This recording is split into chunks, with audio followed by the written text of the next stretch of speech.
Hello dear clings, तो कैसे हैं आप लोग? एकदम fit and fine, studying, working and meditation थोड़ा सा करो इस टाइम पे, बिकॉज बाहर बाहर नहीं जा रहे। तो as a teacher I am also feeling a bit bored down, and when we are feeling bored down our brains are not working at the proper direction.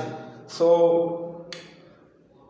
Now let's start today's topic कि हम लोग जो भी heating effect electric current का पढ़े थे, तो उसका नेक्स्ट पार्ट है कि कुछ न्यूमेरिकल्स हम लोगों को करना है, क्योंकि अंडरस्टैंडिंग नहीं मिला था हम लोगों को कि why does something heat up और जूल्स लॉ क्या होता है। तो उसका इस हीटिंग इफेक्ट का थोड़ा एप्लीकेशन भी हम लोग थोड़ा सा जान लेते हैं, बिकॉज इस हीट का सिर्फ एक नेगेटिव इफेक्ट नहीं है कि कोई चीज़ गर्म हो जाता है, इलेक्ट्रॉन दौड़ता है तो कॉलिजन होता है तो गर्म होता है। वी हैव लर्न इट, क्योंकि उसके अंदर क्या है, immense amount of electrical energy, और एक एनर्जी दूसरे एनर्जी में कन्वर्ट होता है, यही नेचर का एक लॉ है। तो जब इलेक्ट्रिकल एनर्जी इतना तेजी से इलेक्ट्रॉन दौड़ रहा है तो उसका कुछ बाई प्रोडक्ट, उसका कुछ उसके साथ ही उसका कॉलिजन की वजह से उसके अंदर से हीट एनर्जी क्रिएट हो जा रहा है, और ये हीट एनर्जी बहुत ज़्यादा काम होता है। अगर ये हीटिंग इफेक्ट नहीं होता तो आज हम लोग रात के टाइम पे पढ़ाई नहीं कर पाते। You understand it right? It's bulb. Bulb के अंदर जो फिलामेंट रहता है टंगस्टेन, उसका जो बहुत हाई मेल्टिंग पॉइंट तो रहता है 3380 3380 डिग्री सेल्सियस टेम्परेचर में वो पिघलता है। तो उसके लिए जो फिलामेंट यूज़ किया जाता है ना, उसको बहुत ज़्यादा हीट करवाया जाता है। एक तो बहुत पतला होता है। हम लोग रेजिस्टेंस का अगर हम लोग फॉर्मूला पढ़ेंगे तो resistance is equal to rho L by A. अगर लेंथ बहुत ही कम है तो रेजिस्टेंस क्या होगा, कम होगा, उसका तो मैटर अलग है। मगर अगर एरिया अगर कम है, यानी बहुत वायर अगर पतला हुआ तो क्या हो जाता है, रेजिस्टेंस बढ़ जाता है, इन्वर्सली प्रोपोर्शनल। तो जिसके लिए पतला जो वायर रहता है ना, वो जल्दी पिघल जाता है। मगर इसी पतलेपन का कारण की वजह से टंगस्टेन का जो पतला सा फिलामेंट हम लोग बल्ब के अंदर देखते हैं, एलईडी वाला बात नहीं कर रहा हूँ, जो हमारा वो बड़ा बड़ा बल्ब जिसमें फिलामेंट रहता है, तो उतना पतला रहता है, दैट इज वाई रेजिस्टेंस बहुत हाई होता है। और रेजिस्टेंस ही वो मेन कारण रहता है जिसके वजह से इलेक्ट्रिक करंट और ज़्यादा बढ़ जाता है, हीटिंग इफेक्ट बहुत ज़्यादा बढ़ जाता है, और उसका टेम्परेचर इतना हाई हो जाता है, हीट इतना ज़्यादा रेडिएट होता है कि वो हीट फोटॉन्स को इमिट करता है। हम लोग बाद में पढ़ेंगे कि इलेक्ट्रॉन एक ऑर्बिटल से दूसरे ऑर्बिटल में जंप भी करते हैं जब बहुत ज़्यादा एक्साइट हो जाता है। एट दैट पॉइंट फोटॉन्स यानी लाइट का पार्टिकल जो होता है वो भी एमिट होता है, and that is the reason we see everything. So that's beauty, at the same time हम लोग का जितना भी, जैसे कि गीजर, आयरन के अंदर हम लोग पतला वायर नहीं यूज करते, फिर भी इतना हीट कैसे जनरेट होता है। ये हमारा एक छोटा सा मुन्ना सा आयरन है। तो इस आयरन का जो वायर है दैट इज कोई ऑर्डिनरी वायर नहीं रहता है, एक एलॉय होता है, नाइक्रोम, निकेल और क्रोमियम का एलॉय से बनाया गया ये वायर का रेजिस्टेंस बहुत ही हाई होता है, but at the same time ये पिघलता भी नहीं है। तो इस वायर से हम लोग क्या करते हैं, हम लोग जब इलेक्ट्रिक फ्लो करवाते हैं तो मतलब उसका जो कॉइल रहता है वो कॉइल में वो, और जो गीजर का कॉइल रहता है, हर जगह में ये वायर का इस्तेमाल किया जाता है, क्योंकि ये कम करंट लेकर बहुत ज़्यादा गर्म हो सकता है विदाउट मेल्टिंग। और हीटिंग इफेक्ट का बहुत बड़ा यूज फ्यूज में भी होता है, मगर वो हम लोग बाद में एक्सप्लेनेटरी पार्ट में आएंगे। आज हम लोग कुछ न्यूमेरिकल्स जान लेते हैं कि how do we solve the heating effect numericals. तो let's start. See the above question. What is said कि if 20 milli ampere current is flow, तो करंट जैसे हम लोग को इंफॉर्मेशन मिलता है कि हम लोग को लिख देना पड़ेगा 20 मिली एम्पियर करंट क्या हो रहा है, फ्लो हो रहा है, और voltage at the potential difference circuit के अक्रॉस कितना बताया गया है, 220 वोल्ट। ठीक है, and now it is said that 2 minutes तक एक इलेक्ट्रॉनिक अप्लायंस अगर चल रहा है, then how much work done will it do. कितना, 2 मिनट्स, टाइम कितना बता दिया है, 2 मिनट्स। तो पूछा गया वर्क डन कितना होगा। So it's very simple. First of all 2 minutes को हम लोग को सेकंड में कन्वर्ट कर लेना पड़ेगा, because that is the SI unit of time. बाकी ये मिली एम्पियर में हम लोग को पता है कि करंट का जो एसआई यूनिट होता है that's ampere. So what you do, 20 into 10 raised to -3, is it? Milli ampere है तो एम्पियर में जाने के लिए इतना। ओके, नाउ देखो बहुत सिंपल है इसका बात। अच्छा हम लोग 2.0 यानी एक घर अगर पॉइंट पहले लाते हैं तो देखो मतलब रिवाज क्या है कि हमेशा एक घर बाद पॉइंट होना चाहिए। अगर 10 रेज टू पावर के फॉर्म में रहता है ऐसे कुछ भी, देन पॉइंट एक घर बाद में होना चाहिए। तो देखो तुम जबरदस्ती 10 को मतलब इधर डिवाइड कर रहे हो तभी तो 2.0 हो सकता है, और 10 को इधर डिवाइड करते हो तो 10 को इधर मल्टीप्लाई भी करना रहता है, दैट मीन्स +1 हो जाएगा। अगर 10 को मैं मल्टीप्लाई करता हूँ क्योंकि डिवाइड कर रहा हूँ तब एक घर पहले पॉइंट आ गया, और उस 10 डिवाइड को कंपेंसेट करने के लिए ऊपर एक मल्टीप्लाई कर रहा हूँ, और अगर 10 मल्टीप्लाई होता है तो क्या हो जाता है, पावर एक प्लस हो जाता है, then it becomes 2 × 10⁻² ampere. Now देखो हमारे पास बहुत सारा फॉर्मूला था, हम लोग वही फॉर्मूला चुनेंगे जिसमें रेजिस्टेंस नहीं है, क्योंकि रेजिस्टेंस ना तो पूछा गया है ना दिया गया है। अब देखो क्या पूछा है, वर्क डन और हीट एनर्जी भाई भाई है, क्योंकि कुछ एनर्जी एक्सपेंड करोगे तभी वर्क डन होगा, या तुम कुछ वर्क डन करोगे तभी तो एनर्जी बाहर से निकलेगा। अगर मैं कुछ वर्क डन करता हूँ तो मेरा बॉडी क्या हो जाता है, हीट अप हो जाता है। तो वर्क डन और energy are same thing literally. So W भी लिख सकते हैं या तो H भी लिख सकते हैं, and that becomes V × I × T, that was the formula. If you go to the previous video you will be knowing how this formula came, 220 × 2 × 10⁻², okay, and that is 120 second. So what do you get, 12 to the 24 into 22, then what has become 48, am I right? I think 24 × 2, 4 to 48, so okay, 5 to 8, 528, 1 2 × 10⁻², that's the thing।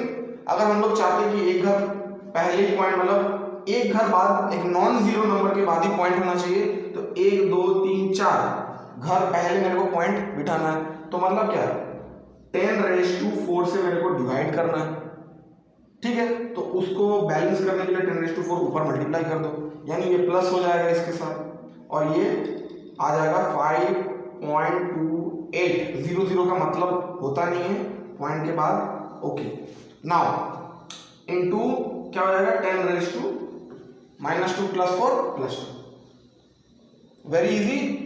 Always right the unit, because unit के बिना physics या science मतलब नमक के बिना खाना, okay, understood.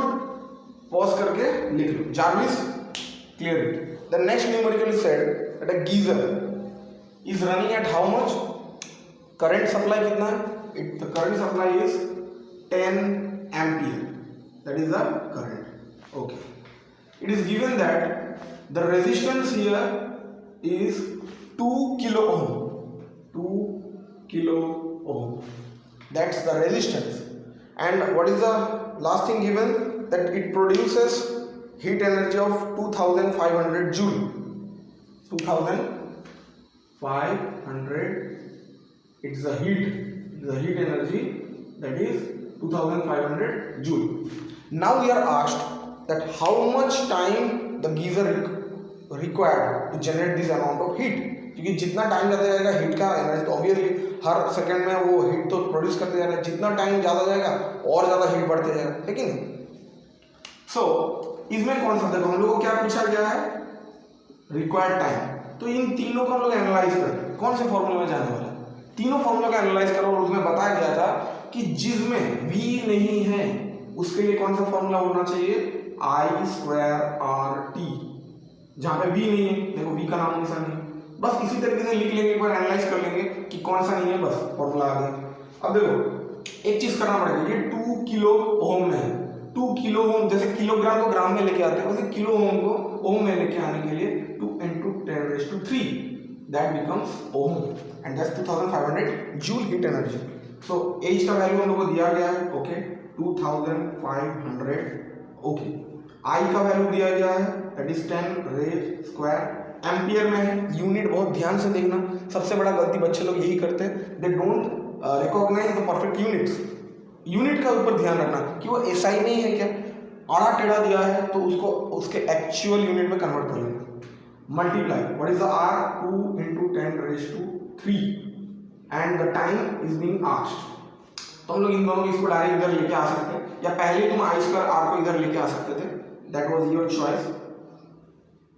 10 square नीचे आया तो 100 हो गया, 10 का स्क्वायर हुआ, और ये भी नीचे आएगा तो 2 into 10⁻³ is equal to time. सब कुछ ऐसा ही है तो टाइम सेकेंड में आएगा, इससे ये कट गया और 2 से 25 डिवाइड होगा तो 12.5 आएगा, और 10⁻³ ऊपर जाएगा तो क्या हो जाएगा 10⁻³ आएगा। ठीक है, 12.5 है ना, दोबारा 24.5 रहेगा, 10⁻³ ऊपर गया तो 10⁻³ ठीक, दैट इज इतना सेकेंड, बहुत ही कम अमाउंट ऑफ सेकेंड लग रहा है। ठीक है, यानी 0.0125 इतना सेकेंड लग रहा है। 10⁻³ मतलब क्या है, पॉइंट एक घर पहले, दो घर और तीसरा घर है, मैंने जबरदस्ती लेके आया, इतना कम टाइम लग रहा है। 0.0125 सेकेंड में क्या कर दे रहा है, प्रोड्यूस कर दे रहा है इतना amount of heat energy. Very simple, एकदम हलवा है, गाजर का है, फिजिक्स का हलवा है ये। Okay, let's move to the next question. Jarvis, please rub the board for me that this bulb, a bulb is running for 2 hours. Okay, very good. अब ये कह रहा है कि it has a voltage of 230 volts. Now the heat energy कितना create हो रहा है, 1200 जूल।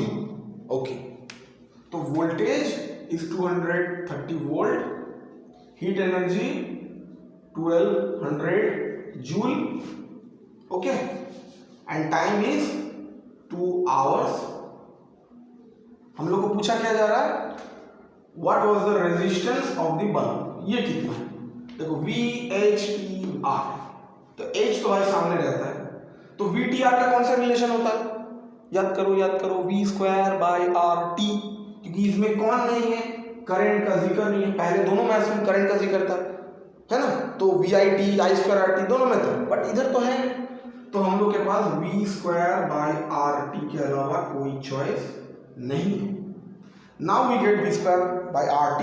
नाउ V² यानी that means 230 into 230 divided by resistance we don't no.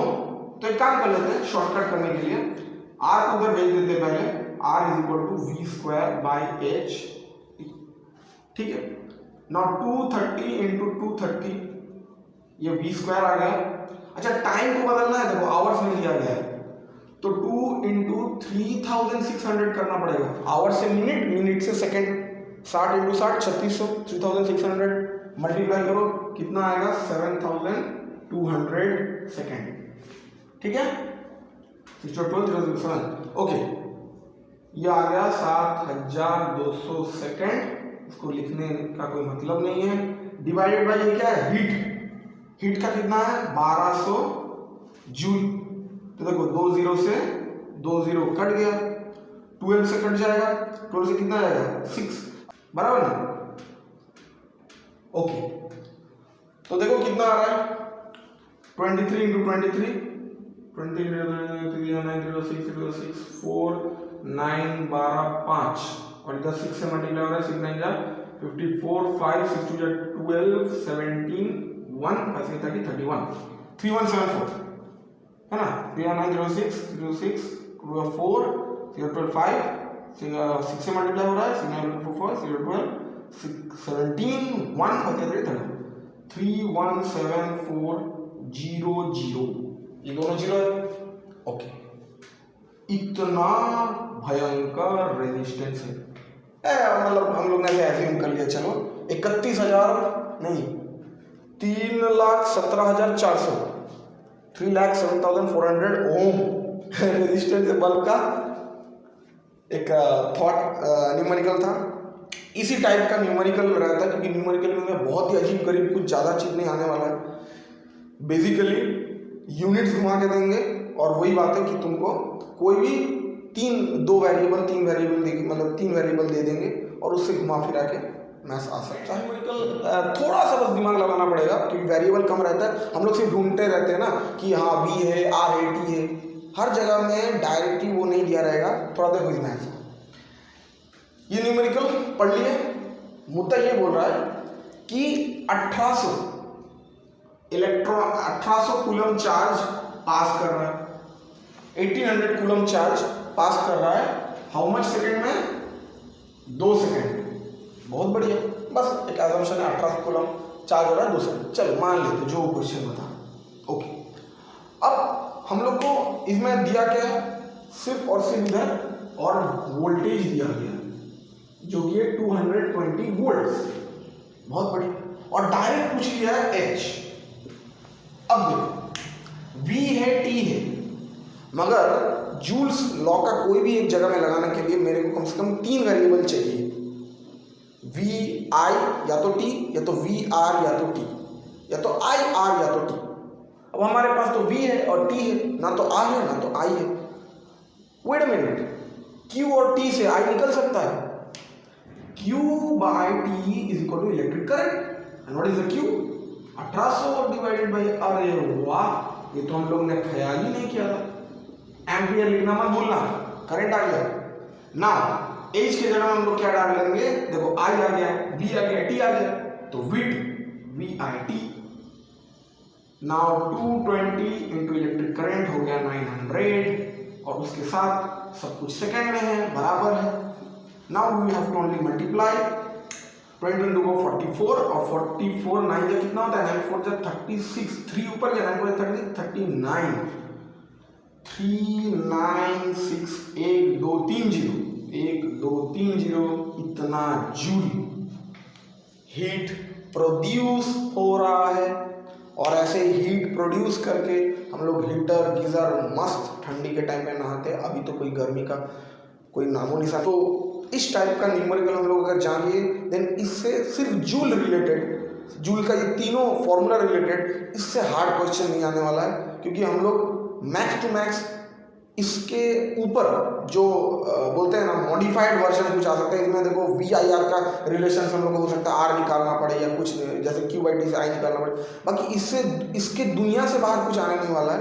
हाँ, इसके रिलेटेड, ये फॉर्मूला के रिलेटेड और भी टफ मैथ्स है जिसके लिए हम लोग को P जानना पड़ेगा, क्या है वो हम लोग जानेंगे नेक्स्ट टॉपिक में, नेक्स्ट लेक्चर में।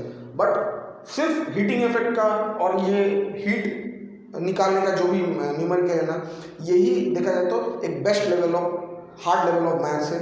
और ये तो हार्ड तो हम लोग को लगा ही नहीं, तो इससे इजी मैथ्स तो हम लोग के लिए क्या होगा, हम लोग तो ऐसे पी जाएंगे।